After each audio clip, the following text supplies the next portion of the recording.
Mis hermanos, Dios les bendiga. Bienvenidos a una clase más de la Biblia. Bienvenidos al canal Apología Adventista, para que todos juntos podamos crecer en conocimiento y así profundizar en la Biblia.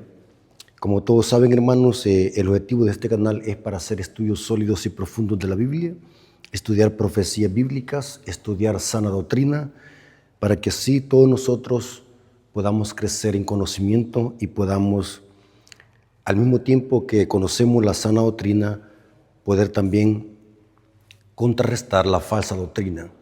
Así que, hermanos, en este estudio queremos hacer un estudio profundo sobre qué significa que el Hijo del Hombre es Señor del sábado.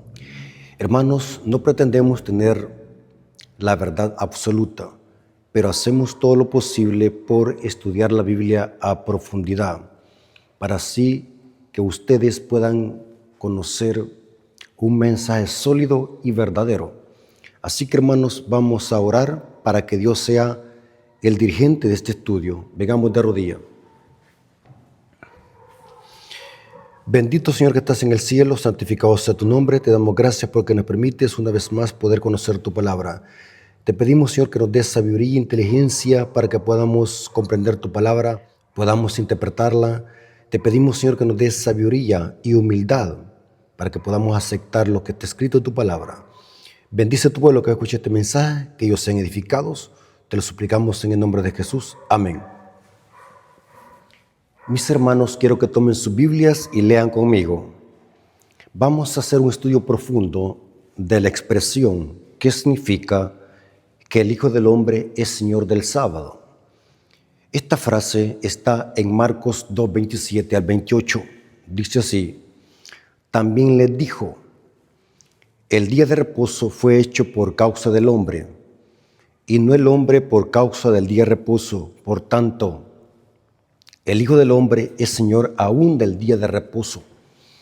Hermanos, cuando leemos esta frase en su contexto, debemos de entender de que el énfasis de estas palabras de Cristo es enseñar de que Él, por ser mayor que el sábado, por ser el creador del sábado, Él es el único que puede definir y tiene autoridad para decir lo que se puede hacer en sábado y lo que no se puede hacer.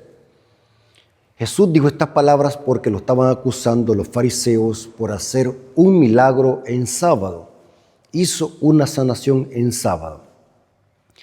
Los fariseos, hermanos, habían creado leyes y mandamientos de hombre, y ellos creían de que hacer milagros en sábado y hacer obras de misericordia era quebrantar el sábado. Pero Jesús lo demostró, que Él es el Señor del sábado. Allí, en ese instante, estaba uno mayor que el sábado, uno mayor que el templo. Por lo tanto, Él, por ser el autor del sábado, por ser el creador del sábado, Él es el único, no son los fariseos. Él es el único que decide o que define lo que se puede hacer en sábado, lo que es lícito hacer en sábado y lo que no es lícito. Por lo tanto, las obras de misericordia, hacer el bien al prójimo, preocuparse por los enfermos, sanar a los quebrantados, dar libertad a los cautivos, suplir las necesidades de los dolientes, eso está en perfecta armonía con la observancia del Shabbat. Lo que prohíbe el Shabbat es hacer trabajo innecesario, trabajo egoísta para nuestro propio beneficio. El objetivo del mandamiento es librarnos del egoísmo.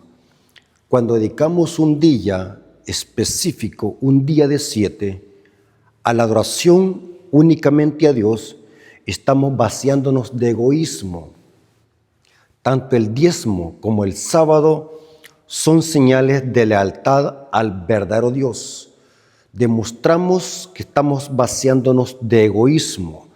Cuando damos, estamos nosotros vaciando nuestro ego. Estamos reconociendo que Dios es nuestro creador y que gracias a Él obtenemos todos nuestros beneficios, no solamente económicos, sino también en la salud, en el conocimiento, en la prosperidad, en dones espirituales. Todo proviene de Dios y ha sido dado para que le demos honra y gloria a Dios, porque Él es el único que merece la honra y la adoración. Por lo tanto, la expresión "el Hijo del Hombre es Señor del sábado" debe de interpretarse en este contexto. Muchos cristianos sugieren de que esta expresión "el Hijo del Hombre es Señor del sábado" significa que Cristo puede quebrantarlo. No, el énfasis no es ese.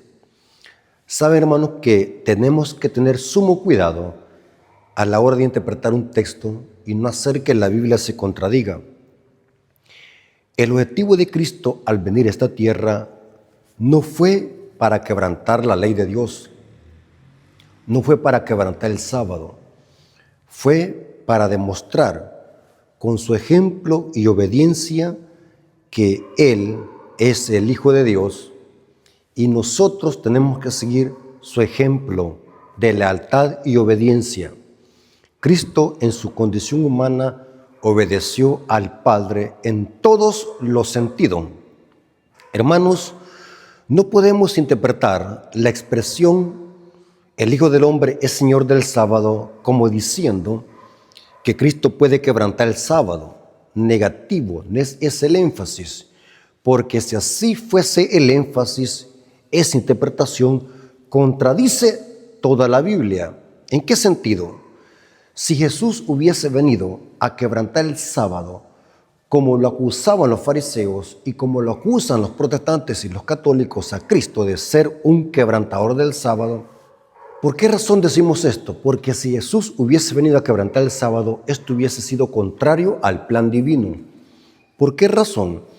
La Biblia dice que Jesús es nuestro Salvador y nos salva de nuestros pecados.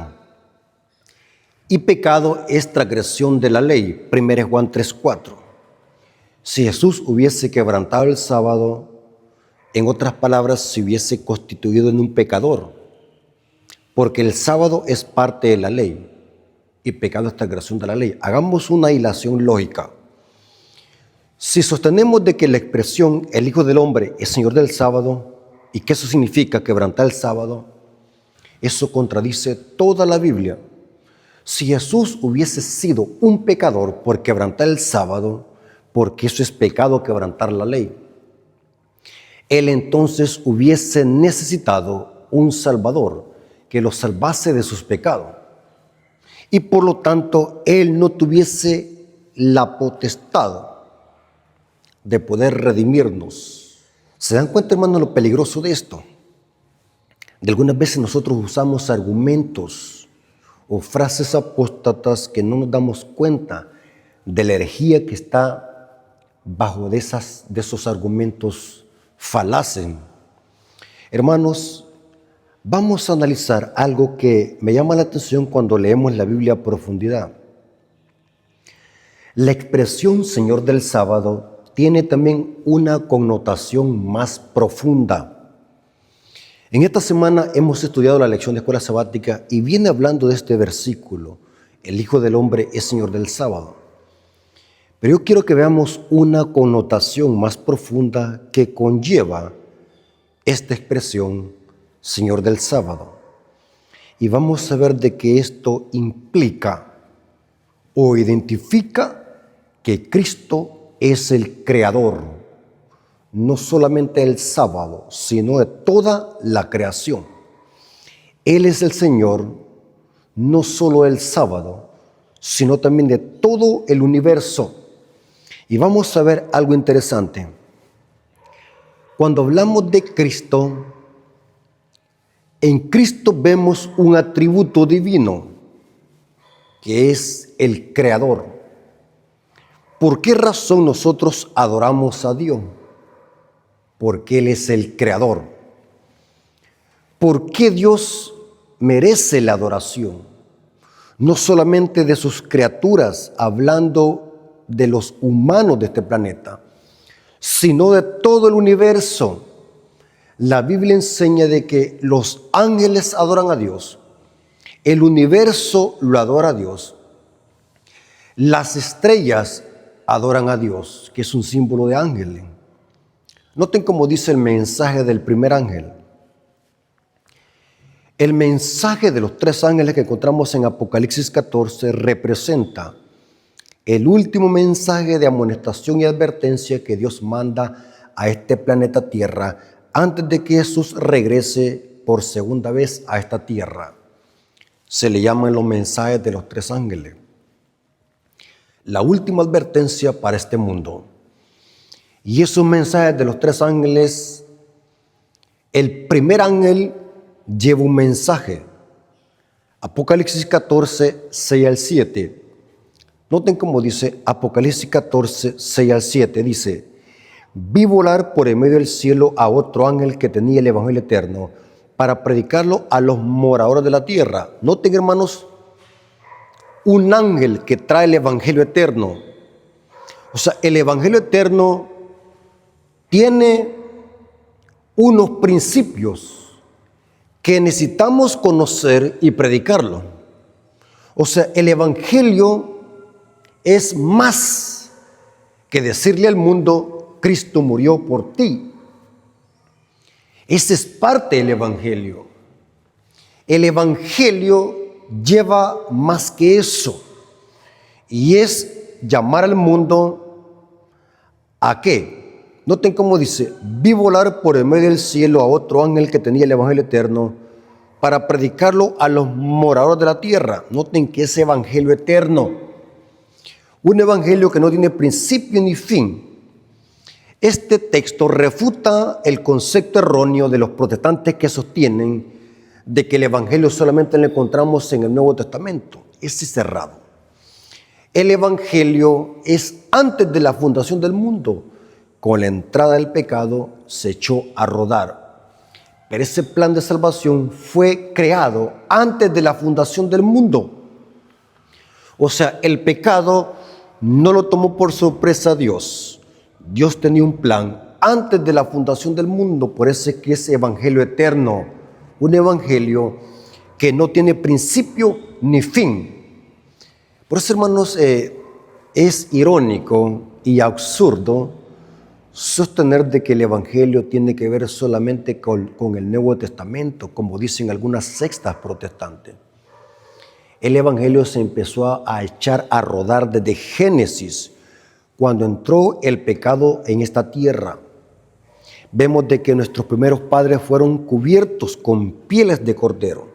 Representa la justicia de Cristo, el evangelio de Cristo. Y el mensaje del primer ángel dice que predica un evangelio eterno a los moradores de la tierra, a toda nación, tribu, lengua y pueblo, diciendo a gran voz. Noten cuál es este mensaje del evangelio eterno: temed a Dios. Esto no lo enseñan en las iglesias evangélicas. ¿Qué es temer a Dios? Significa guardar los mandamientos. Esta palabra en griego es phobeo, significa tener reverencia, un profundo respeto hacia Dios. Se asocia con guardar los mandamientos. Dice Salomón en Eclesiastés 12, 13 y 14: teme a Dios y guarda sus mandamientos, porque este es el todo del hombre. Pero dice, dale gloria. Esto está implicado un estilo de vida. Incluye la reforma pro salud, cuidar nuestra salud, porque la hora de su juicio ha llegado. Y noten la expresión: y adorad a aquel que hizo el cielo, la tierra, el mar y las fuentes de las aguas. O sea que este mensaje del primer ángel conlleva tres imperativos: temed a Dios, que está asociado con guardar los mandamientos; darle gloria, que tiene que ver con glorificar a Dios en vuestro cuerpo y en vuestro espíritu; y dice, porque la hora de su juicio ha llegado. Y el tercer imperativo es: adorad a aquel que hizo el cielo, la tierra, el mar y las fuentes de las aguas. Noten que este mensaje manda al mundo a que adoren ¿a quién? No dice adoren a Dios, dice adoren a aquel. Noten que se relaciona la adoración con el atributo principal de Dios, que Él es el creador. Este detalle es muy importante, hermanos, porque debemos de conectarlo con la expresión de Marcos 2, 27 y 28, el Hijo del Hombre es Señor del sábado. Implica que Dios es el creador del sábado. Él es el Señor del sábado. Él es el creador. Y por eso merece la adoración. No puede separar usted la creación del creador. Lo que distingue al verdadero Dios de los dioses falsos es un atributo principal de Dios, que Él es el creador. El diablo no puede crear ni dar vida. El único creador de los cielos y la tierra es Dios. Y por eso hay que adorarlo. Noten qué detalle tan impresionante que menciona el mensaje del primer ángel. El creador y su creación. La creación adora a su creador. Noten que es bien interesante que cuando vemos la Biblia en todas sus páginas, siempre se asocia a Dios con su creación, con este atributo principal. Dios tiene muchos atributos, pero este es el principal, que Él es el creador y que nosotros somos sus criaturas. Esta es la gran distinción marcada entre el creador y sus criaturas. La creación, sus criaturas, adoran a su creador. ¿Por qué? Porque Él es nuestro creador. Noten como dice Apocalipsis 4:11. Señor, digno eres de recibir la gloria y la honra y el poder. Noten que esto es adoración, hermano. Esto es adoración. Porque tú creaste todas las cosas y por tu voluntad existen y fueron creadas. Hermanos, noten cómo aquí otra vez se asocia la adoración que tributa solamente a Dios, o la adoración que se le tributa solamente a Dios, porque Él es el creador. Noten que el texto está claro y necesito que lean conmigo estos textos bíblicos y anoten esta cita. Y leo nuevamente Apocalipsis 4:11, dice: Señor, digno eres de recibir la gloria y la honra y el poder, porque tú creaste todas las cosas. Noten, todas las cosas, y por tu voluntad existen y fueron creadas. Ahora, la pregunta es, ¿quién es el creador que merece la adoración? Hay que ser más específicos a la hora de interpretar este pasaje bíblico.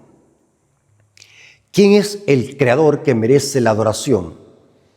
Usted me dirá, ¿es Dios? Sí, es Dios. Pero hay que ser más específicos. ¿Quién es el creador que merece la adoración? Hermanos, como todos sabemos, la Biblia habla de un Dios triuno, Padre, Hijo y Espíritu Santo. Los tres conforman un solo Dios verdadero. Son tres personas distintas que conforman un solo Dios. Están unidos en mente, carácter, propósito y atributos divinos. Son de la misma sustancia. La Biblia deja bien claro que Dios es un Dios triuno, Padre, Hijo y Espíritu Santo. Hay centenares de textos bíblicos donde se mencionan a los tres.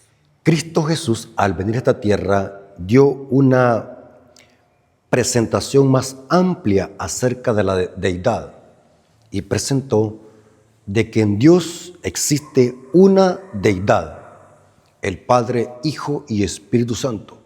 Por falta de tiempo no podemos demostrarlo bíblicamente, pero hay decenas de textos bíblicos donde lo menciona. Y esto no contradice el monoteísmo bíblico, al contrario, lo afirma. Pero profundicemos un poco más. ¿Quién es el creador que merece la adoración? Leamos lo que dice Génesis capítulo 1, versículo 1. En el principio creó Dios los cielos y la tierra. Noten que está hablando de la creación. Dios existe antes del principio. Y creó Dios los cielos y la tierra. En el hebreo, este texto debe de decir así: Elohim, en el principio creó los cielos y la tierra. El nombre Elohim es el nombre hebreo de Dios. Es el que se usa en Génesis 1:1, el Elohim. Cuando lo vamos a la gramática hebrea, el nombre Elohim, el nombre de Dios, se puede usar en un término singular y en un término plural. Es como decir Diosen en el hebreo. De ambas formas se puede usar el término Elohim. Pero el nombre Elohim es el nombre hebreo de Dios, Elohim. Pero es interesante que Moisés usa en el Bereshit, o sea, en el principio, que Elohim creó los cielos y la tierra. Pero ¿quién es este Elohim? Hermanos, cuando dejamos que la Biblia se explique sola, tenemos las respuestas a nuestras dudas. Lo que tenemos que hacer es estudiar la Biblia a profundidad, no solamente leerla. La Biblia es su propio intérprete. ¿Quién es este Elohim de Génesis 1:1?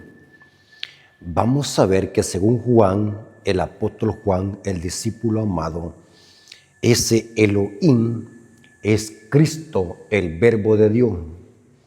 Juan capítulo 1, versículo 1 al 3. Juan capítulo 1, versículo 1 al 3 dice: en el principio era el verbo. Esta palabra en el griego koine es logos, la palabra o el verbo. En el principio era el verbo y el verbo era con Dios. Noten que está hablando de dos personalidades o de dos personas. En el principio era el verbo y el verbo era con Dios. Y el verbo era Dios. Noten que el verbo estaba con Dios y el verbo era Dios. Y está hablando de Cristo. Este era en el principio con Dios. Todas las cosas por Él fueron hechas. ¿Por quién? Por el Logos, por la palabra que se encarnó, según Juan 1:14. Todas las cosas, noten que es lo mismo que dice Apocalipsis 4:11. Todas las cosas fueron creadas y hechas por Él. Y sin Él nada de lo que ha sido hecho fue hecho. Noten, claramente se repite lo mismo que Apocalipsis 4:11. O sea, el creador de Génesis, ese Elohim, es Cristo, el Logos, el Verbo. ¿Cómo así? Según el espíritu de profecía, el Padre habló y por medio de Cristo fueron creadas todas las cosas. O sea, Cristo fue el medio por el cual el Padre creó todas las cosas. El Padre habló y Cristo creó lo que el Padre le decía que creara. O sea, cuando vemos nosotros la creación, vemos de que la deidad estuvo estrechamente implicada en la creación de este planeta y del universo. Pero según la Biblia, el creador directo de la creación fue Cristo, el Elohim. ¿Cómo lo demostramos? El apóstol Juan en su carta presenta que el verbo es Cristo, ese verbo que era Dios. 1 Juan capítulo 1, versículo 1 al 2 dice: lo que era desde el principio, lo que hemos oído, lo que hemos visto con nuestros ojos. Noten que está hablando de Cristo. Juan, a quien vio fue a Cristo. Lo que hemos contemplado y palparon nuestras manos tocante al verbo de vida. Noten que se está usando la misma palabra que usó en Juan 1:1, el verbo, el logos. Porque la vida fue manifestada y la hemos visto y testificamos y os anunciamos la vida eterna, la cual estaba con el Padre y se nos manifestó. O sea que ese verbo que creó los cielos y la tierra fue Cristo. O sea, Cristo es el Elohim. Memorícese esto. Repita conmigo, ahí donde está usted. El Elohim de Génesis 1:1 es Cristo, el verbo de Dios. ¿Cómo lo demostramos? También el apóstol Pablo corrobora esto. Colosenses capítulo 1, versículo 15 al 19. Colosenses capítulo 1, versículo 15 al 19. Él es la imagen del Dios invisible. Noten que está hablando de Cristo. El primogénito de toda la creación. Esta expresión primogénito no es como la interpretan los testigos de Jehová, que significa el primer nacido. No. El protócocos en griego tiene dos connotaciones. Puede significar el primer nacido o también significa el que lleva la preeminencia o el que está en primer lugar antes que todas las cosas. Pablo usa aquí el protócocos para usarlo en un sentido de preeminencia. No que Cristo sea la primera creación del Padre como sostiene la Watchtower y los testigos de Jehová. Es peligroso, hermanos, interpretar un texto sacado de contexto. Aunque protócocos se puede usar de dos sentidos, pero cuando leemos el contexto, Pablo está usando el protócocos en sentido de preeminencia. Notemos el contexto. Él es la imagen del Dios invisible, el primogénito de toda la creación, porque en Él fueron creadas todas las cosas, las que hay en los cielos y las que hay en la tierra, visibles e invisibles, sean tronos, sean dominios, sean principados, sean potestades. Todo fue creado por medio de Él y para Él. Y Él es antes de todas las cosas. Noten qué significa protócocos, el que lleva la preeminencia. Y Él es antes que todas las cosas, y todas las cosas en Él subsisten. Y Él es la cabeza del cuerpo, que es la iglesia. El que es el principio, el primogénito o el protócocos de entre los muertos, para que en todo tenga la preeminencia. Ahí está, hermanos, ¿notaron el contexto? Por cuanto agradó al Padre que en Él habitase toda la plenitud. ¿Qué significa habitase toda la plenitud? Porque los mismos atributos que tiene el Padre los tiene Cristo. Si el Padre es Dios, el Hijo también es Dios. Si el Padre merece la adoración, el Hijo también merece la adoración. En efecto, el libro de Hebreos, capítulo 1, versículo 6, y después se pasan al 8, dice que el Padre le dice a los ángeles, adoren al primogénito, al protócocos. ¿Está conmigo, hermano? Es bien importante que entendamos de que Cristo es el creador de Génesis. Cristo es el Elohim creador.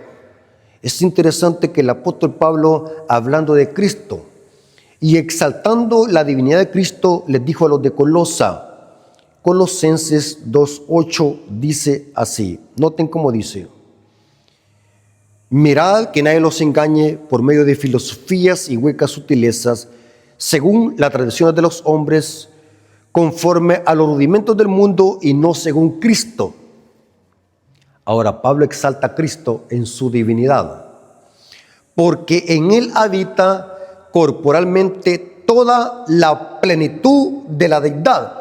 O sea que en Cristo corporalmente están todos los atributos divinos de Dios, porque en Él habita corporalmente, o sea, en su cuerpo, la plenitud, no una parte, la plenitud de la deidad. No cabe duda, si hacemos una hilación de textos, que el creador del sábado, el creador de Génesis, es Cristo, el Elohim. Ahora, vamos a ver algo interesante. ¿En qué día Elohim terminó de crear? Es interesante que la Biblia dice que Elohim terminó su creación y le puso un sello o una firma a su creación, fue el sábado, el séptimo día de la semana. Génesis capítulo 2, versículo 1 al 4. Noten que aquí está Elohim reposando o cesando. Fueron pues acabados los cielos y la tierra y todo el ejército de ellos, y acabó Dios en el día séptimo la obra que hizo, y reposó el día séptimo de toda la obra que hizo. Y bendijo Elohim el día séptimo y lo santificó, porque en él reposó de toda la obra que había hecho en su creación. O sea que el séptimo día, el sábado, es un monumento recordativo de la creación. Ese día, el énfasis de ese día es señalar a Dios y enseñarnos de que solamente Elohim merece la honra, la gloria y la adoración. Por eso es que Dios santificó el sábado, porque el sábado es una firma, es un monumento recordativo de la creación que nos señala de que nosotros somos sus criaturas y que Dios es nuestro creador. Hermanos, la función del sábado, del séptimo día de la semana, no es simplemente dejar de trabajar un día. La función más profunda de este día es señalar a Dios, el único que merece la adoración, porque el texto dice que en ese día acabó Dios de todo lo que había hecho en la creación y lo bendijo, lo santificó, lo reposó. Tres cosas que no tiene ningún día a la semana, solamente el séptimo. Por eso, hermanos, yo le llamo disparate. Escuchen lo que voy a decir. Cuando usted encuentre a un protestante o a un católico indocto de las Escrituras diciéndole que todos los días son santos, corríjale. La Biblia enseña que solamente hay un día santo y es el sábado, séptimo día de la semana. ¿Significa que los demás días son del diablo? No estamos diciendo eso, ni la Biblia nos lo dice. Todos los días fueron creados por Dios, pero solamente hay un día santo, bendecido y que Dios reposó. Ese día es una firma que identifica a Dios como el creador de los cielos y la tierra, y no hay ninguna institución más que tenga estos atributos divinos, que señale a Dios como el único creador de los cielos y la tierra y que solamente Él merece la adoración. Noten cómo dice esta poderosa cita. Esta poderosa cita está en un libro que se llama Historia del Sábado, página 27, escrito por el famoso teólogo que ya murió, J.N. Andrews. Noten cómo dijo este famoso teólogo de la Iglesia Adventista. En honor a él es que se estableció la famosa Universidad de Andrews en Estados Unidos. J.N. Andrews, Historia del Sábado, capítulo 27, dice así: la importancia del sábado como institución conmemorativa de la creación consiste en que recuerda siempre la verdadera razón por la cual se debe de adorar a Dios. ¿Por qué? Porque Él es el creador y nosotros sus criaturas. Noten, esta es una explicación y definición categórica de lo que significa guardar el sábado. Saben, hermanos, que los judíos perdieron de vista este significado y empezaron a ver el sábado como una forma sin valor, simplemente por dejar de trabajar un día. Se olvidaron de que detrás de ese día estaba un principio, y es señalar a Cristo como el único creador de los cielos y la tierra. Por eso, hermanos, es un gran error decir de que los judíos guardaban el sábado. Los judíos no guardaron el sábado, porque al apartar este principio del cuarto mandamiento, el sábado pierde su significado. Los judíos se hicieron fríos, formales. Profesaban guardar el sábado solamente en una forma externa. Se hicieron radicales, criticones, fríos, odiosos, condenativos, porque apartaron de vista al creador de los cielos y la tierra. El Espíritu de Profecía dice en el Deseo de todas las gentes, en el tema del sábado, dice que los judíos, al dejar de apropiarse de la justicia de Cristo y al apartarse de Cristo y su justicia, el sábado para ellos perdió su significado por completo, hermanos. Así que cuando Cristo vino y encontró a la nación judía, simplemente encontró una higuera que solamente eran hojas sin dar frutos. Representaba que solamente eran formas de religiosidad, eran religiosos que solamente veían los ritos en una forma externa sin ver la aplicación espiritual de todo eso que Dios había mandado que se hiciera. Apartaron de vista que el objetivo del sábado es reconocer que Dios es nuestro creador y nosotros sus criaturas. Y dice el Conflicto de los Siglos, página 433 y párrafo 2. Conflicto de los Siglos, página 433, párrafo 2 dice: esta declaración categórica de Elena de White es demasiado poderosa. Y dice así: esta declaración es supremamente poderosa y categórica de lo que significa guardar el sábado y por qué es tan importante guardar el sábado. Hermanos, no se trata de un día, no nos equivoquemos.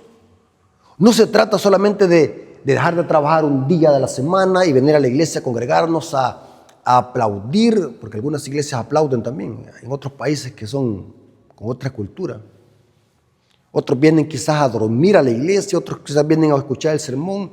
Hermanos, reposar en sábado es más que eso. Significa reconocer a Dios como el único creador de los cielos y la tierra y que solamente Él merece la adoración, porque Él es el creador del sábado. Noten cómo dice esta cita, Conflicto de los Siglos, página 433, párrafo 2 dice: si el sábado se hubiese observado universalmente, los pensamientos e inclinaciones de los hombres se habrían dirigido hacia el Creador como objeto de reverencia y adoración.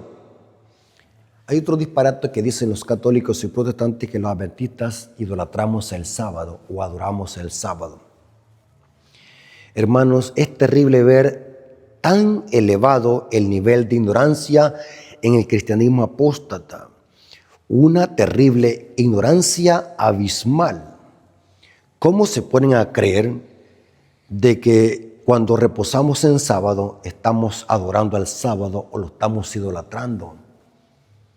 Esos son disparates. Busque en un diccionario qué significa la palabra disparate. Búsquenlo. Significa hablar ideas descabelladas, hablar cosas sin sentido. Hay quienes hablan cosas sin sentido y dicen que estudian la Biblia. Una persona que verdaderamente estudia la Biblia no va a decir esa clase de disparate. Hermanos, cuando guardamos el sábado, estamos adorando al creador del sábado, porque la función del sábado es señalar a Cristo como el creador. Y dice ella: si el sábado se hubiese observado universalmente, los pensamientos e inclinaciones de los hombres se habrían dirigido hacia el creador como objeto de reverencia y adoración. Y dice la cita: y nunca habría habido un idólatra, un ateo o un incrédulo. O sea que el cuarto mandamiento, aparte que nos señala al creador de los cielos y la tierra, es un antídoto para no caer en la idolatría. Noten la función profunda e importante del cuarto mandamiento. Por eso es que el diablo odia este mandamiento, porque el diablo sabe de que si nosotros guardamos este día santo, nuestros pensamientos van a dirigirse al creador de los cielos y la tierra. Y el diablo quiere eliminar esto de la mente. La observancia del sábado es señal de lealtad al verdadero Dios, el que hizo el cielo, la tierra, el mar y las fuentes de las aguas. Ahora, resulta pues que el mensaje que manda a los hombres a adorar a Dios y guardar sus mandamientos ha de invitar especialmente a observar el cuarto mandamiento de la ley de Dios. Inclusive, este modismo que aparece en el mensaje del primer ángel, que es un modismo, pero es un imperativo, y adorad a aquel que hizo el cielo, la tierra, el mar y las fuentes de las aguas, está asociado con guardar los mandamientos. Noten cómo dice Apocalipsis 14:12. El remanente guarda los mandamientos. Este remanente que predica estos mensajes es el mismo remanente que guarda los mandamientos. Este remanente que adora al Creador es el mismo remanente que guarda los mandamientos. Apocalipsis 14:12 dice: aquí está el jupoponec de los santos, o el aguante o la resistencia, los que guardan los mandamientos de Dios y la fe de Jesús. Ahora, ¿cómo demostramos que el modismo que aparece en el mensaje del primer ángel, a adorar a aquel que hizo el cielo, la tierra, el mar y las fuentes de las aguas, tiene que ver con el Shabbat como el cuarto mandamiento? Sencillo, el libro de Apocalipsis tiene más de 1000 referencias que vienen del Antiguo Testamento. Inclusive el apóstol Juan es un judío, conocedor de la Torá y los profetas. O sea, Juan, el que está escribiendo Apocalipsis, es un judío de sangre y carne. No es ni romano ni católico para que podamos decir de que el apóstol Juan estaba hablando del domingo. El domingo es una institución romana que proviene de las religiones paganas en honor al dios Sol. El apóstol Juan estaba claramente asociado con los mandamientos de la Torá. Este modismo, ¿saben de dónde Juan lo toma? Adorar a aquel que hizo el cielo, la tierra, el mar y las fuentes del agua. Este modismo proviene del cuarto mandamiento de la ley de Dios, especialmente Éxodo 20:11. Leámoslo. Es el mismo modismo. Inclusive hay algunas Biblias que concuerdan Apocalipsis 14:7 con Éxodo 20:11. Dice así, Éxodo 20:11, hablando del por qué hay que guardar el sábado y cesar de trabajar. Porque en 6 días hizo Jehová los cielos y la tierra, y todas las cosas que en ellos hay, y reposó el 7º día. Por tanto, Jehová bendijo el día de reposo y lo santificó. Noten. Porque en 6 días hizo Jehová los cielos y la tierra, el mar y todas las cosas que en ellos hay. ¿Y qué dice el mensaje del primer ángel? A adorar a aquel que hizo el cielo, la tierra, el mar y las fuentes de las aguas. Es lo mismo. Es un énfasis al cuarto mandamiento de la ley de Dios. Hermanos, ¿saben algo interesante? Voy a leer 2 citas de la Biblia que presentan de que Dios merece la adoración porque Él es el creador. ¿Y en qué día Dios terminó de crear? En el sábado. La mejor forma para demostrar de que Dios es el creador y que merece la adoración es solamente observando el sábado. Claro que el remanente guarda todos los mandamientos, pero de los 10 mandamientos, el único que identifica a Dios como el creador de los cielos y la tierra es el cuarto, que se refiere al Shabbat, al sábado. O sea que este tema del sábado es mucho más importante de lo que hemos venido hablando. Es mucho más importante de predicar simplemente un día de 7. Es más importante de ser un mandamiento. Es más que eso. Contiene un principio donde presenta y señala que solamente Dios es el creador y que merece la adoración. ¿Esto le molesta al diablo? Porque el diablo desde el principio ha querido y ha buscado adoración. Lean Isaías 14 y Ezequiel 28. Satanás siempre ha buscado adoración. Lo hizo con Faraón. Lean Ezequiel 29:3. Lo hizo a través del papado. Lean 2 de Tesalonicenses capítulo 2 versículos 1 al 4. El hombre de pecado y el hijo de perdición que se sienta en el templo de Dios, haciéndose parecer como Dios. ¿Y qué me dirían, hermanos, lo que el diablo le pidió a Cristo en el desierto de la tentación? Si me adoran, te haré todo esto, los reinos del mundo. Adoración. La bestia de Apocalipsis 13 y la imagen de la bestia buscan adoración. Vimos de que el conflicto final será por la adoración. Lean Apocalipsis 13. Satanás a través de la bestia y a través de la imagen de la bestia buscando adoración. Terrible, hermanos. El conflicto final será por la adoración. Y el sábado estará en el centro del conflicto. Salmos 95, versículo 1 al 6 dice: venid, aclamemos y alegremente a Jehová. Cantemos con júbilo a la roca de nuestra salvación. Noten que esta es una connotación de adoración. Lleguémonos ante su presencia con alabanza, aclamémosle con cánticos, porque Jehová es Dios grande, es Rey grande sobre todos los dioses. Noten, habla de dioses. ¿Qué característica o qué atributo diferencia al Dios de la Biblia con los otros dioses? Y vamos a ver de que Él es el creador. El Rey grande sobre todos los dioses, porque en su mano están las profundidades de la tierra y las alturas de los montes son suyos. Suyo también el mar, pues Él lo hizo. Y sus manos formaron la tierra seca. Noten que está hablando de que Dios es el creador. Pero al principio, ¿de qué está hablando el Salmo? De que Dios merece la adoración. Y esto lo hace diferente a los demás dioses, que Él es el creador. En sus manos formaron la tierra seca. Venid, adoremos, postrémonos y arrodillémonos delante de Jehová, de Elohim, nuestro creador. Noten cómo dice Nehemías 9:6. Aún los ángeles adoran a Dios por este atributo, porque Él es el creador. Nehemías 9:6 dice: tú solo eres Jehová, tú hiciste los cielos y los cielos de los cielos, porque Dios habita en el tercer cielo, según la Biblia. Con todo su ejército, se refiere a los ángeles, la tierra y todo lo que en ella hay, los mares y todo lo que hay en ellos, y tú vivificas todas las cosas, y los ejércitos celestiales te adoran. ¿Pero por qué? Porque Dios hizo todo y Él merece la adoración.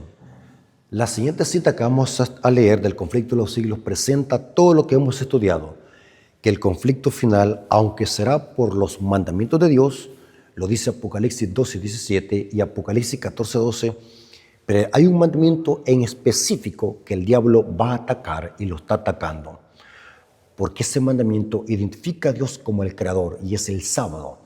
El centro del conflicto va a ser por este mandamiento. Hermanos, no es extraño cómo hoy el catolicismo y el protestantismo atacan este mandamiento torciendo la Biblia, torciendo palabras de Pablo para atacar este mandamiento. Porque el diablo sabe perfectamente bien esto. El pleito va a ser por el cuarto mandamiento. Lo dice esta cita. Conflicto de los siglos, página 591, párrafo 2 dice: el sábado será la gran piedra de toque de la lealtad, pues es el punto especialmente controvertido.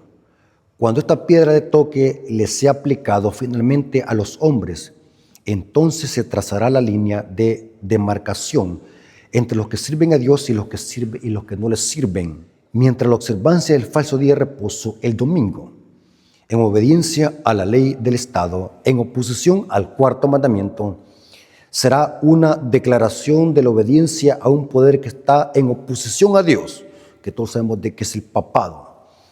La observancia del verdadero día de reposo, sábado, es la obediencia a la ley de Dios, será señal evidente de lealtad al Creador. Mientras que una clase de personas, al aceptar el signo de sumisión de los poderes del mundo, recibe la marca de la bestia. La otra, por haber escogido el signo de obediencia a la autoridad divina, recibirá el sello de Dios. Hermanos, no cabe duda, y está muy bien explicado, que el conflicto final será por la adoración y por este mandamiento. La historia se va a repetir. El conflicto feroz que tenían los fariseos contra Cristo fue por este mandamiento. Y el conflicto final también será por este mandamiento. El diablo lo va a atacar cuando se imponga por ley el decreto dominical de parte del protestantismo y el catolicismo, que actuarán en concierto. Hermanos, hoy más que nunca debemos de predicar estos mensajes. Muchos me han dicho: hermano Rafael, ¿y por qué los adventistas predican mucho del sábado? Ahora se dan cuenta por qué hablamos mucho del sábado. Ustedes van a ver en mi canal cómo predico sobre este tema. Van a ver en mis redes sociales cómo publico mucho de este tema. Ahora se dan cuenta por qué los adventistas predican mucho. Porque este mandamiento debe ser exaltado. Porque este mandamiento es el que ha recibido más ataques del diablo y sus secuaces. Porque este mandamiento identifica a Cristo como el único creador de los cielos y la tierra. Dios nos bendiga y que tenga misericordia para que podamos predicar estos mensajes a toda nación, tribu, lengua y pueblo. Vamos a darle gracias a Dios por este interesante estudio y que este estudio, hermanos, no solamente sea teoría en nosotros, sino que nos podamos preparar y tengamos esa valentía de proclamar estos mensajes. Hay mucha gente que está muriendo en ignorancia. Conocen un evangelio a medias, un evangelio a tuerto.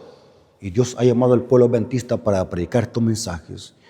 Y estos 3 ángeles que aparecen en Apocalipsis 14 es un símbolo del remanente, predicando estos mensajes a toda nación, tribu, lengua y pueblo.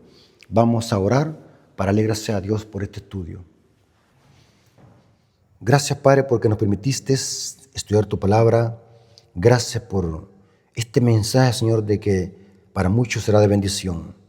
Gracias porque permitiste que tu siervo pudiese explicar este tema y presentarlo de una manera clara y sencilla. Gracias, Padre, porque tú has depositado este mensaje al pueblo adventista para que lo prediquemos a toda nación, tribu, lengua y pueblo. Bendice a las personas que van a escuchar este mensaje, que ellos puedan creer a tu palabra y no lo que dice el hombre. Gracias, Señor, por estos privilegios. Gracias por esa bendición de escuchar tu palabra. Te lo agradecemos en el nombre de Jesús. Amén. Mis hermanos, Dios me los bendiga.